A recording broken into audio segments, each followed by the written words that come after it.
EuroFM podcast. FM without frontiers. Welcome at the EuroFM podcast on the main stage of the EuroFM Conference in Trondheim, Norway. My name is Natalie Hofman. I'm the chair of EuroFM and hosting this podcast together with my panelists who representing a local, a European and also an international view on facility management and associations. So maybe Andrew, introduce yourself. Yes, I'm Andrew. I am the chair of the Institute of Workplace and Facilities Management based in the UK, but we also work internationally as well. I became chair in July this year, but I volunteered for the industry for about 15 years and been on the board for the last 5 years. Oh, well, thank you. And Lara Paemen, introduce yourself, Sure. please. I'm Lara. I'm the managing director of IFMA EMEA, running all the operations for IFMA in Europe, Middle East and Africa. Been working for IFMA now full-time for 8.5 years. And I have a background in workplace strategy and change management, so... Yeah, well, I think we do have a lot of years of experience on board because I'm the chair as from 2023 and also collaborating. I was formerly chair of the Dutch Association, FMN. Right. So, well, I think we do have a lot of experience here on this. We cover a large region, yes. I guess. Yeah, and that's also what we want to discuss because the topic we would like to discuss how important it is to collaborate together because there are a lot of changes in our profession. So we want to discuss a little bit what's the role of an association in a country, but also internationally. And because you see that a lot of topics are changing very rapidly. If you talk about technology, if you talk about sustainability, well-being, but also hybrid workplaces, it's really changing. So maybe what we want to do is to ask you some questions about it. And the first question is to Lara. Why is an international collaboration important for the future of facility management? Well, I think it's exactly the reason that you mentioned, because our industry is evolving so rapidly. And there's a lot of changes going on in the world. There's different maturity levels when it comes to FM as well in the world. There's different focuses on FM. In Europe alone, there's very different FM maturity levels and markets there. So for me, and I always say this, when you are, even if you're managing a very small building in the outskirts of a city somewhere, you can benefit from the experience that colleagues have in other countries in who are managing maybe larger facilities or campuses, and you can take always something with you in your own smaller, I would say, environment or facility. That for me is the same thing with countries. We can all learn from each other. And that's the strength, I think, of associations like ours, that we connect people from different parts of the world. We share knowledge with each other. We create a community where questions can be asked and you can grow in that community. So collaboration on that level for me is essential. The world is changing so quick. And we need to keep up with that. Yeah, and I think also, and that's also what we found out the last years, is competing each other because it doesn't work. Totally. The world of facility management is too small not to collaborate. So. And we're in it for the same cause. Yes, it's as simple as that for me. It's for me there's no competition. We're in it to support the needs of the global, regional, local FM. Today, and doesn't matter if you are a member of this association, of the other association. I think we have the responsibility to collaborate to make sure that we can support the industry in the best way possible. I think also, it is too small, but also the opportunity is huge. I mean, just in the UK alone, we employ 1.2 million people in the facilities sector in the UK.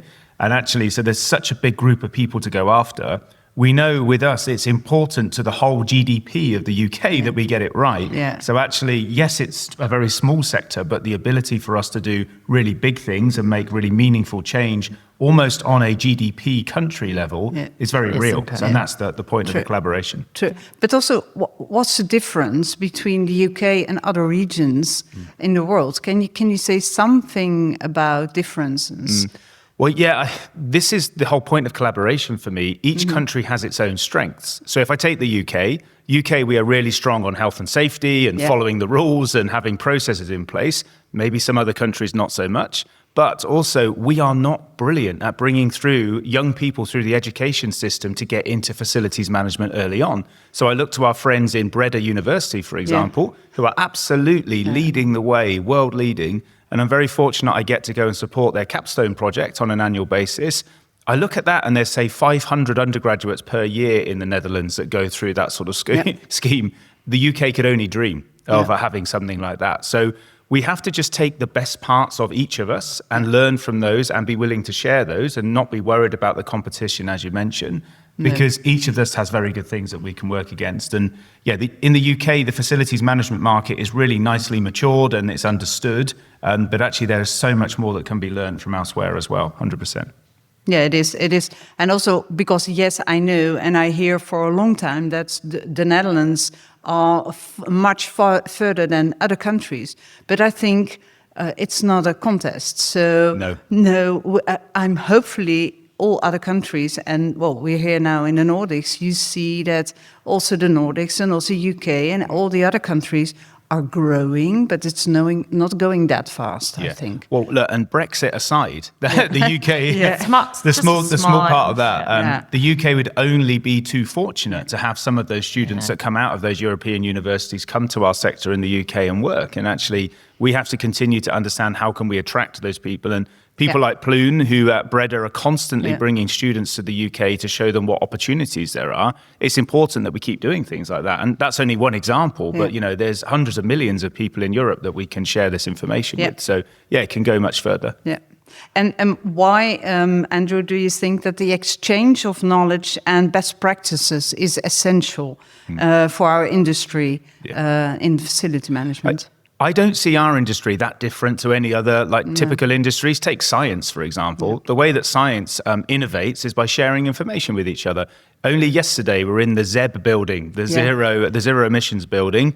That all of that knowledge is completely open to anybody. So nothing is trademarked, and they want to teach the rest of the world that that is the right thing to do. And actually, internationally, they've had people come round and see it and say, yes, we want to replicate this well outside of Europe. So I think the exchange of ideas and knowledge is just so important. And when we look to other sectors that are significantly bigger and further along the line than we are, we have to keep learning from them. And as something I always say, what I enjoy, particularly in the UK, our sector is not one that people go to university to and then they go into facilities management afterwards. It tends to be they come through a different route. Maybe they were an operator first and then they go up, or they come through a different route. But actually, that means we can compete with the likes of the legal groups and like the medicine sector within the UK, because we can bring people in who haven't gone down a traditional path. And that's a wonderful thing for us to be able to do. So it's just about taking those learnings and extrapolating it and sharing all of that, and actually taking the best parts of each country, as I've mentioned, and trying to bring it together and share, because we will only win together. As you said, facilities as an entire sector across Europe and further is small, but the opportunity is huge. And it's about how we make the most of that opportunity. Absolutely. Yeah. Facility management has no boundaries. It has no geographical limits. No. And I think is the I would say the challenge in our industry, and that's what I also say to young people and people in our industry obviously know that, because it's evolving so quickly, we are almost, I wouldn't even call it sentenced, but we have a responsibility for lifelong learning. So, and that starts at the university level or college, whatever. And then you have to continue to learn, attend conferences, make sure that you share knowledge with your peers, with colleagues, look at what other companies are doing, look at what other associations are doing, because that's how you will continue to grow and evolve with our industry as well.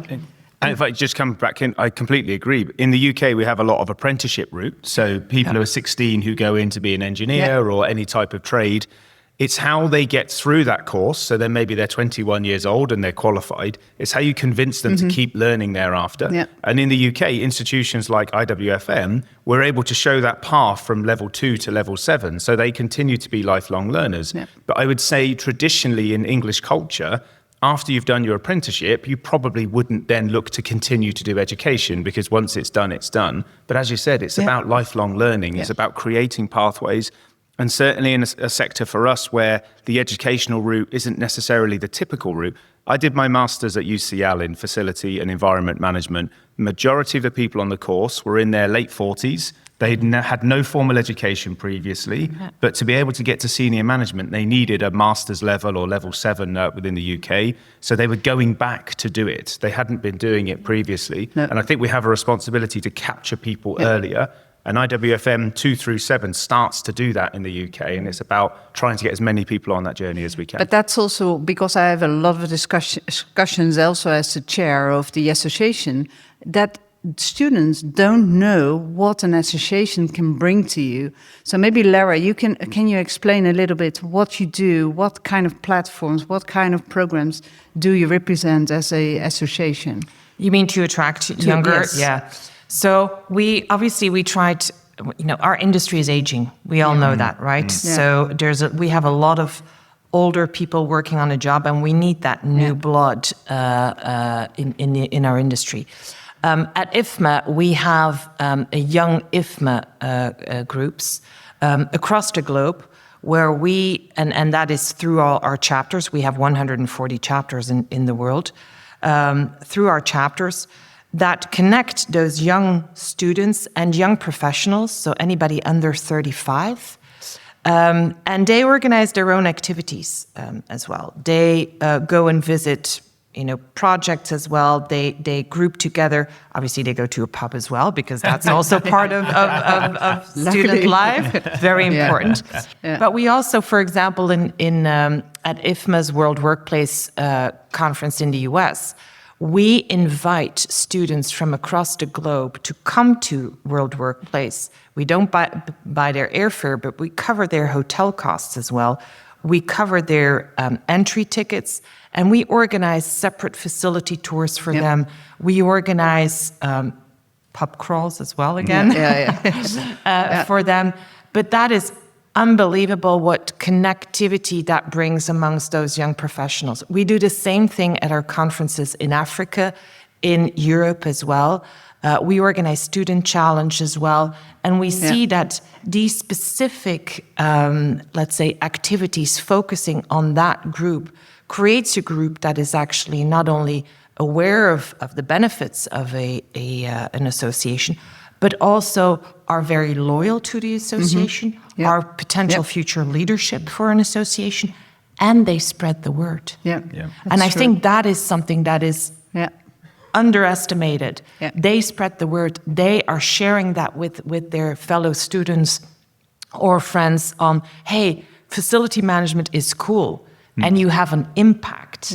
And obviously, one of the things that we invest a lot in is creating more awareness of what our industry is doing and the benefits of our industry and the impact that we have as an industry. And that's what young people like to hear as well. What if I would work in the facility management industry? What is my impact on people's lives? And that is something that we really need to continue to do. And I think it's a responsibility, by the way, for everybody working in the FM industry. Everybody, and I know that as facility managers, we're not always that vocal, or not vocal enough to share. There's a few vocal ones. There are.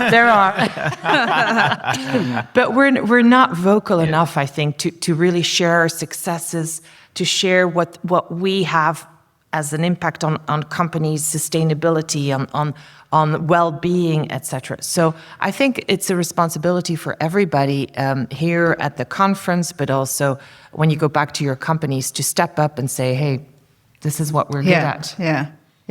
And maybe Albert, Andrew, can you also tell something about the certification system? Because it's very strong in the UK. Yes, so we on IWFM we have our specific levels 2 through 7, and actually each level you can then go up the membership grades. So we have the members, we have the certifieds, we have the fellows. In the UK, we are, and in IWFM, we are really trying to focus on getting as many of our members to certified level as well. You said something that's really important, and I'm saying this to our sector now. It is not just IWFM's responsibility to get the members to certified. It is the members' responsibility to get themselves to certified as well. And we specifically opened up the experiential route this year so that you can go from being a member to a certified without necessarily having a degree or going to do an MBA or something similar. So we wanted to try and make sure that we recognized all the experience, because we had some members who had maybe 40 years of experience and they couldn't get up to the certified or fellow level. And look, realistically, they were probably fellows by that stage because they'd really impacted the sector. So for us, it was just about having a defined route. And I think the next challenge, obviously, across Europe is how you align all of those defined routes together so that we all have a common way of being recognized. I'll just go back to something you said as well.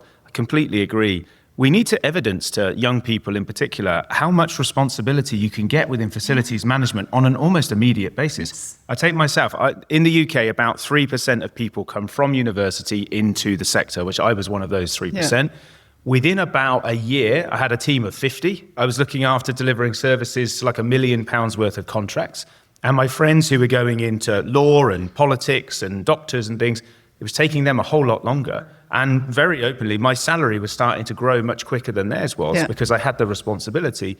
Now, that is the opportunity for everybody within the sector, and regardless of which route that you'd come from behind. So I just think for me, like, we have to continue to drive the certification route, and we're doing that well.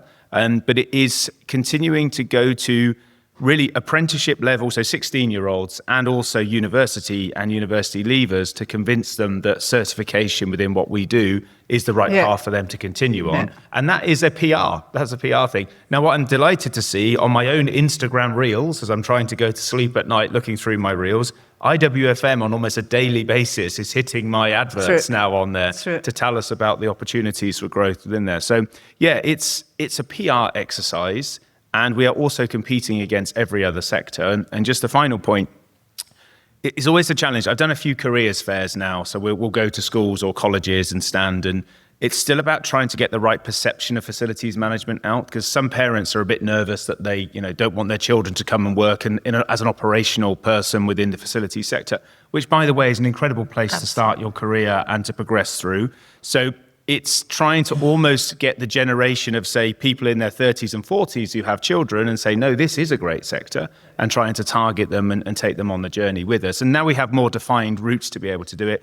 But yeah, in the UK, we are really focusing on getting our certified level of group up on the IWFM. Yeah. We're very actively campaigning, but I am turning it round to our members and saying, we need your help. We can provide the routes, we need you to do it. Then we come to the point, because an association is, also needs a lot of volunteers. And I think if I ask you how many time did you spend on your association work, and a lot of hours, voluntary hours, we need to have them, and our members need to know that these kind of associations need the help of the members also. Mm-hmm. So, yeah, I think it's amazing. And I came from I work full time for IFMA, but I was consultant for almost 20 years before.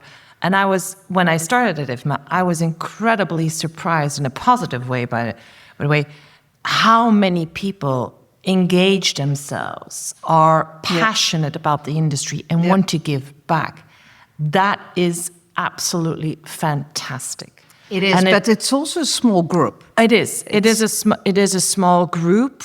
Yes, but if you look, to be honest, we have 140 chapters across the globe that are all led by volunteers. Yeah. So there are people out there who are really willing to invest time and resources from their own companies even into an association like ours, because on the long term, everybody benefits. Yeah, that's true. Oh, yeah, well, I would completely agree. And the talk I'll give this afternoon, I talk about how the rise of Pareto was absolutely alongside the rise of my stature within the IWFM. And Yeah, IWFM is exactly the same. We are run on our volunteers, and I am constantly so in awe of how much effort they put in. Yeah. It's amazing.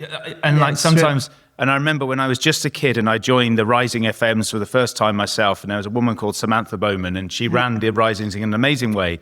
I was like, and she had a full-time job. I'm like, where'd you find the time? She said, I do this on Sundays. Yeah. And it taught me very early that maybe Sunday wasn't a day of rest. It was a day to do the volunteering.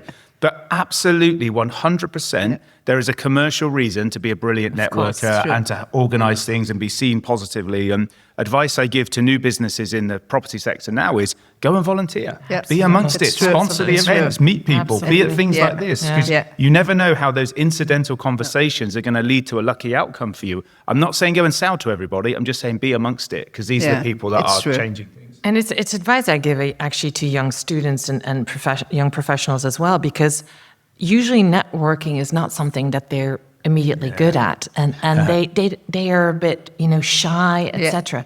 But the value, and if I knew it when I started, you learn obviously as you go along, but the importance of that network is essential for your future career as well. And associations are bringing that network to you. Yeah. So it's a very easy access to really get yourself in there and get familiar with the companies, with the organizations that are working in the industry, and help yourself to grow in your professional career as well. Well, one of the examples I use often is that, I brought in World Workplace Europe in the Netherlands, I brought in some young professional moderators. They were on stage, they were in contact with all the speakers who are, the famous people from the FM industry. And now one of the moderators is also moderating sessions in America. Yeah. So from a Dutch stage, moving to a very international stages, that's really a step. It's amazing. People think it's lucky. It's not lucky. but it's If you've not. gone out of your way to be It's there, true. then you create the luck. And I say the same in entrepreneurship. Yeah. Luck can only happen if you make the ability You for make it it to happen. happen. And Yes. volunteering to be a moderator in Netherlands and then going to US, that's not lucky, because you put yourself forward and you create That's the true. opportunity. That's true. Can I quickly Yes, come of back course to you can. something that you said as well? And I think what's great about our industry is that you can enter it at every stage in your career. You can obviously choose to study FM if there's an opportunity within the country or region that you are living in, but you also can enter it in a later stage after you had already a career. We have a lot of, for example, people coming from the military actually that are perfect profiles for a facility management role. I think that is also the beauty of our industry. It has something to offer for everybody.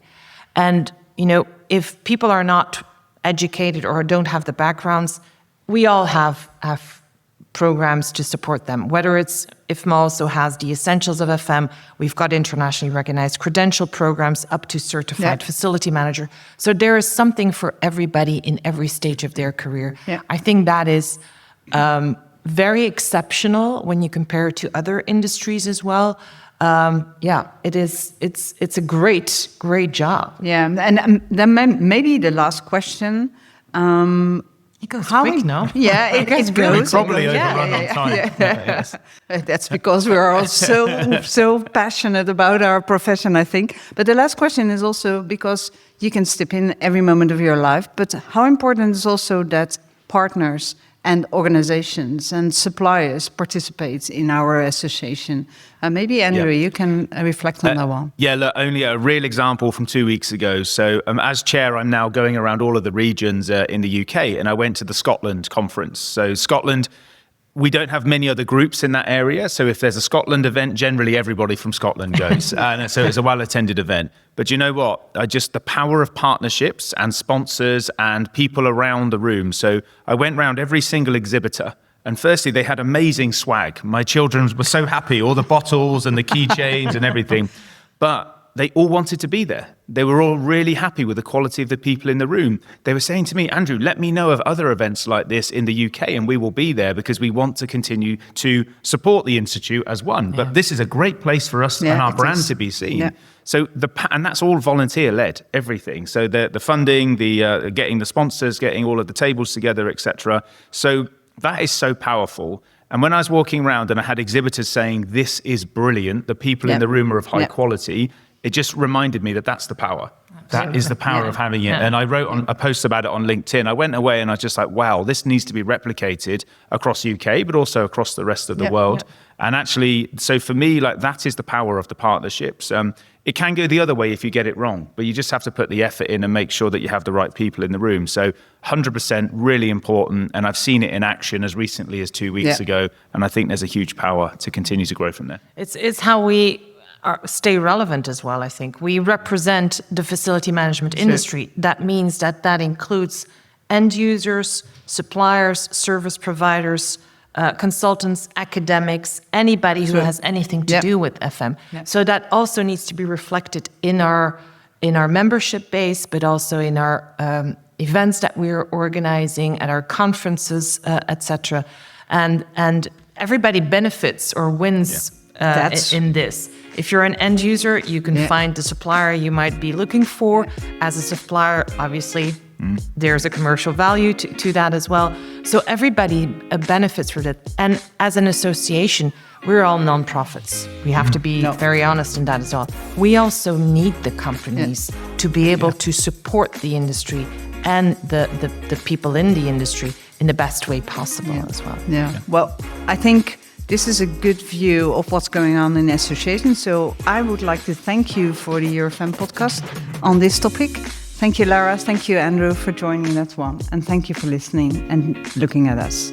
Thank you. Thank you. EuroFM podcast. FM without frontiers.